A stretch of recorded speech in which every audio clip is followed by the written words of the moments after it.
जय जगन्नाथ समस्त को आशा करती समस्ते भल थे आउ भल पाठ पढ़ा पढ़ी चली देखु बैंक तरफ आसी बड़ निजुक्ति 11,043 गोटी पदवी अच्छी बयस सीमा के 22 रु 33 आउ केवल +3 पास ही मागुचे केमिति कौन अप्लाई करवा तार तार नोटिफिकेशन बर्तमान मुझे आपन को नहीं डायरेक्ट ऑफिशियल वेबसाइट को एंड केमिति कौन अप्लाई करवा तार नोटिफिकेशन भी पढ़ा ठीक अच्छे। तो चलतु आपड़ देखी पारे ibps.in यहाँ हूँ ऑफिशियल वेबसाइट एंड यहाँ हूँ नोटिफिकेशन आसी देखो ऑफिशियल वेबसाइटा ये देखो देखो www.ibps.in यहाँ हूँ ऑफिशियल वेबसाइट ये लॉगिन करके आप नोटिफिकेशन पाइपर आ जो मैंने भी आम टेलीग्राम ग्रुप रे जॉइन होती मुझे नोटिफिकेशनटा से अपलोड करदेवी।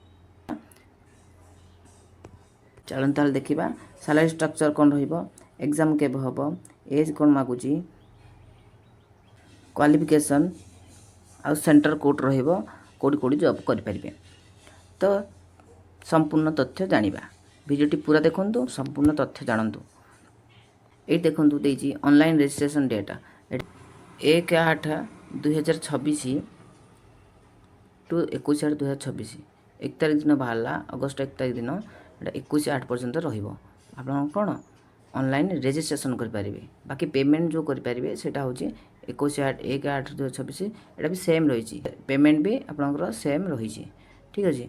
तो edit window for candidate modify correction ये सब after 2 days after closure registration close है आपण 2 day पर्यंत 2 दिन नेक्स्ट 2 दिन पर्यंत आपण एडिट करें ठीक अच्छे।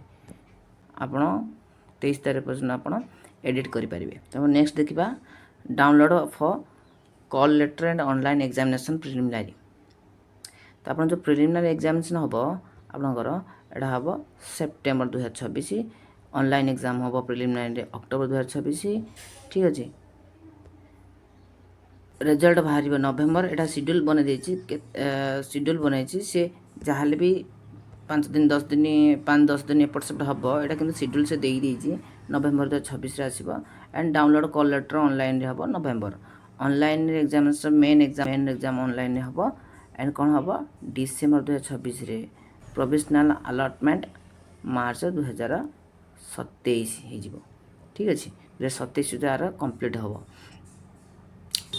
बर्तमान देखिए आप को बैंक रे वैकेंसी अच्छी ये देखिपे bank of Baroda Canara bank Indian overseas bank UCO bank bank of India central bank of India Punjab national bank union bank of India and bank of Maharashtra Indian bank Punjab and Sindh bank ये सब सेंट्रल गवर्नमेंट बैंक थ्री आपको vacancy मिल ठीक अच्छे ये ही vacancy अच्छी आप ही posting पाइबे।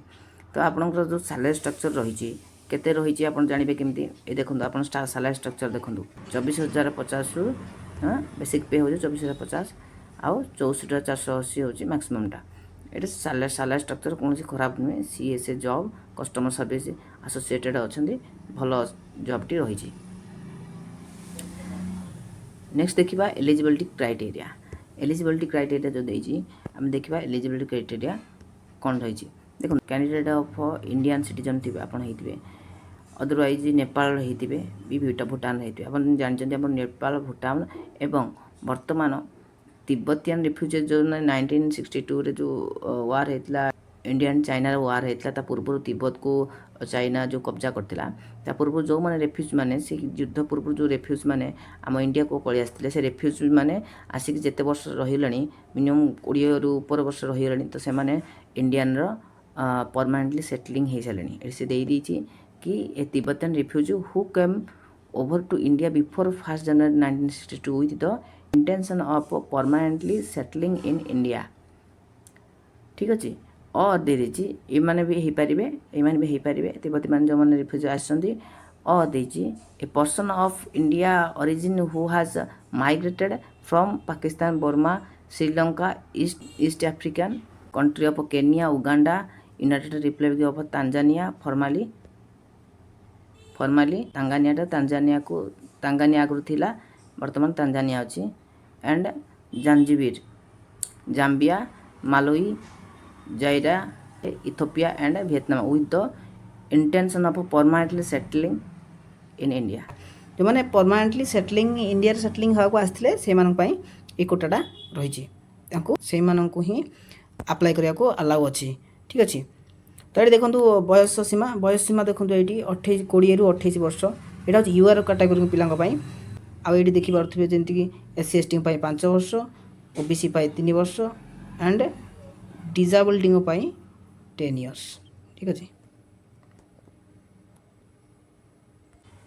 ये देखो ये देखिए आम एजुकेशनल क्वालिफिकेशन आज ऑन 21/8/2026 पर्यंत आप एजुकेशन क्वालिफिकेशन कौन होता दरकार ये देखिए आम a graduation in any discipline from university recognized by the government of India केवल ग्रेजुएशन पास हेले हो कौन सी परसेंटेज सी मागेनि ठीक अच्छे। यहाँ पर आम देखा आप एप्लिकेशन फी के ठीक अच्छे। ये देखो एप्लिकेशन फी 175 टंका इनक्लूसिव जीएसटी माने यार जीएसटी न ऐड करिकी 175 टंका माने पाखापाखि आप धरनी चलतु 250 टंका रू 300 टंका भितर कटिवो जीएसटी ऐड है पर आटा सेमती जनरल पिलांकर एटा एससी एसटी पिलांकर 250 टंका भाया कटिवो यूआर पिलांकर जीएसटी ऐड है पर पाखापाखि 1000 टंका कटिवो।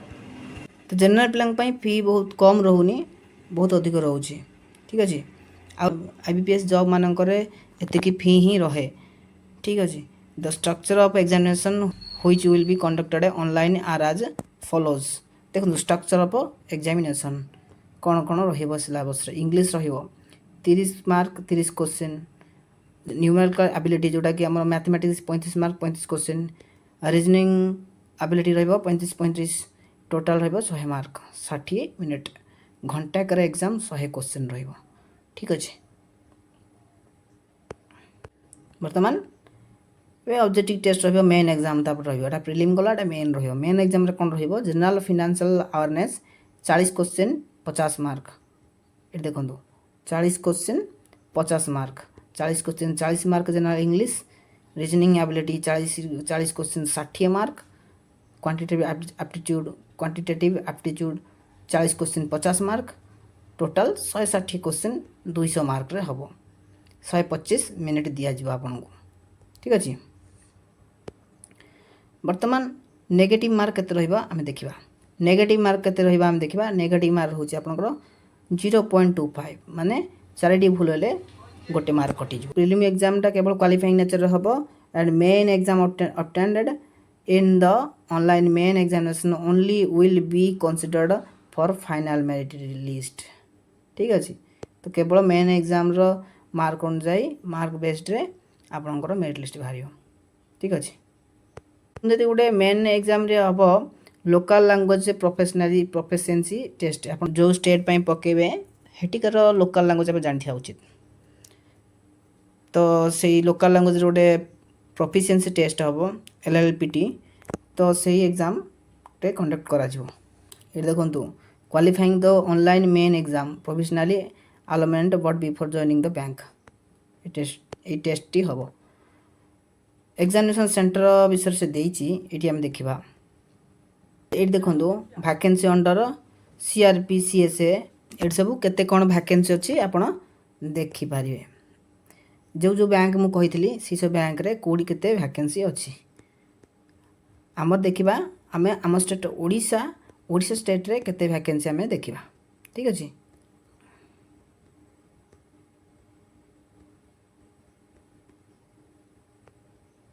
ये देखो ओडिशा स्टेट रे केते वैकेंसी अच्छी टोटल 337 वैकेंसी अच्छी यूआर रो 143 ईडब्ल्यूएस रो 29 ओबीसी रो 40 70 वैकेंसी एसटी रो आउ 55 वैकेंसी आपन अच्छी कार एससी रो टोटल 337 वैकेंसी अच्छी दिव्यांग पाई एति वैकेंसी रहउची जमी प्रकार दिव्यांग से वैकेंसी रही ठीक अच्छे। बर्तमान आम देखा कौटी सेंटर पड़ो ये देखो सेंटर सेंटर एग्जामिनेशन सेंटर आम देखा सेंटर कौटी कौटी अच्छी ओडिशार कौटी कौटी सेंटर पड़ो ये देखो ओडिशा स्टेट ये देखो ओडिशा କୋଡ଼ିକ ରହିଲା ବାଲେଶ୍ୱର, ବ୍ରହ୍ମପୁର, ଗଞ୍ଜାମ, ଭୁବନେଶ୍ୱର, କଟକ, ଢେଙ୍କାନାଳ ଏଣ୍ଡ ରାଉରକେଲା, ସମ୍ବଲପୁର। ଏତିକି ରହିଛି ଆପଣଙ୍କର ପ୍ରିଲିମ୍ ଏକ୍ଜାମ୍ ପାଇଁ। ଏଇଟା ହେଉଛି ମେନ୍ ଏକ୍ଜାମ୍। ମେନ୍ ଏକ୍ଜାମ୍ ପାଇଁ କେବଳ ଆପଣ 4ଟି ସେଣ୍ଟର ରହିଛି, ଭୁବନେଶ୍ୱର, କଟକ, ରାଉରକେଲା, ସମ୍ବଲପୁର। এই 4ଟି ସେଣ୍ଟରରେ ଆପଣ ମେନ୍ ଏକ୍ଜାମ୍ ଦେଇପାରିବେ। ଡକୁମେଣ୍ଟ ଅପଲୋଡ଼ କେମିତି କରିବେ, ଆପ୍ଲାଏ କେମିତି କରିବେ, ଏଠି ଦେଖନ୍ତୁ। ଏତିକି ଆପଣ କରିବେ। ହିଜର ଫଟୋଗ୍ରାଫଟା ଦେବେ, ସିଗ୍ନେଚରକୁ ଲଗାଇବେ, ଲେଫ୍ଟ ଥମ୍ବ ଇମ୍ପ୍ରେସନ୍ ଦେବେ, ହ୍ୟାଣ୍ଡ ରିଟିନ୍ ଡିକ୍ଲାରେସନ୍ ଦେବେ। ଦେଖ ହ୍ୟାଣ୍ଡ ରିଟିନ୍ ଡିକ୍ଲାରେସନ୍ କ'ଣ କହୁଛି, SSC 10th standard equivalent certificate ବି ଦେବେ। ଆଉ certificate as mentioned in clause କେରେ ଯେଉଁଟା ଅଛି ଆପ୍ଲିକେବୁଲ୍, ଯଦି ଆପ୍ଲିକେବୁଲ୍ ରହୁଛି ତାଙ୍କୁ ଦେବେ। ଦେଖନ୍ତୁ ଏଠି ହ୍ୟାଣ୍ଡ ରିଟିନ୍ ଡିକ୍ଲାରେସନ୍, ଯେଉଁ ହ୍ୟାଣ୍ଡ ରିଟିନ୍ ଡିକ୍ଲାରେସନ୍ ଦେଇଛି এটা କ'ଣ ହେବ, এটা କ'ଣ କି ଏଇଠି ଦେଖନ୍ତୁ, ଏଇଠି ଦେଖନ୍ତୁ ଦେଇଛି ହ୍ୟାଣ୍ଡ ରିଟିନ୍ ଡିକ୍ଲାରେସନ୍ ଇମେଜ୍। ଏହା ମାନେ କ'ଣ କି ଆପଣ ହାତରେ ଲେଖିକି ଦେବେ କି ଆପଣ ଡିକ୍ଲାରେସନ୍ କରିବେ କି hereby declaration that all the information submitted by me in the application from is correct, true and valid. I will present the supporting document as and when required. ठीक अच्छे, आप हाथ लिखिकी देवे केमिति आप लिखिदेवे आई डैश जगह name fill up करदे। I dash माने नेम ये फिलअप हम आपंकर तापर कमा देगी हियर बाय डिक्लेयर यहाँ पूरा लिखिदेवे। बुझे पूरा एतकी लिखिदेवे एवटी आई टू ये लास्ट पर्यंत पूरा लिखिदेवे। आई टू लास्ट पर्यंत पूरा लिखिदेवे। आई टू लास्ट पर्यंत लिखिदेवे। लिखिदे कि प्लेन पेपर रे फोटो उठेकी यही साइज रे देखो ये साइजटा देइछि आपणकर फाइल टाइप जेपीजी रे करिवे, जेपीजी बा जेपीईजी रे करिवे। आउ एटा पिक्सेल साइज अपन 200 dpi अछि मारदेले आपणकर आपन डायमेंशन 800 इंटू 400 पिक्सेल साइज मारदेले फोटो कंप्रेस करदेले आपणकर पळि आसियो 100 KB भितर पळि आसीबो। तापर अपलोड करदेबे। ठीक अछि, बहुत सहज रहिबो ऑनलाइन रे करबा। जदि भी आपनकर किछि प्रॉब्लम होबो कमेंट करबे, नहले मोटे वीडियो बनै देबी। आपन जदि कहिबे मु वीडियो बनै देबी केमिति अप्लाई करिया होबो। बस आज पई एतिकी थिला अपडेट। आपन जल्दी जल्दी जाई पकई दियंतु। 28 तारिख पर्यंत अच्छी किंतु आम प्रथम रू पकईदेवा निहाती आवश्यक, बहुत भल रहिबो। ठीक अच्छे, आज पई एतिकी अपडेट थिला। धन्यवाद। जय जगन्नाथ।